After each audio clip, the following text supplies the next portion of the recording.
Sino siya? Maraming nagtatanong kung siya nga ba ang Mesyas.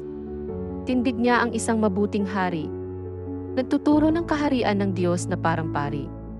Walang titulo sa lupa at inuusig palagi. Pero siya ay nagsasalita na may otoridad.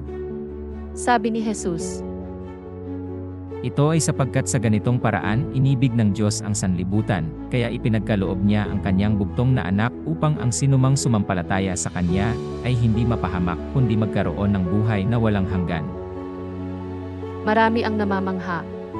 Kahit siya ay matalinhaga, hindi siya kagaya ng mga paraseo, mga guro ng kautusan, na nahihirapan siya ng pakinggan. Kay Jesus masisilayan ang kaluwalhatian ng Diyos. At siya ay nagpapagaling ng mga sakit na walang kapalit. Nang makita ni Jesus ang kanilang pananampalataya, sinabi niya sa paralitiko, Anak, pinatawad na ang mga kasalanan mo.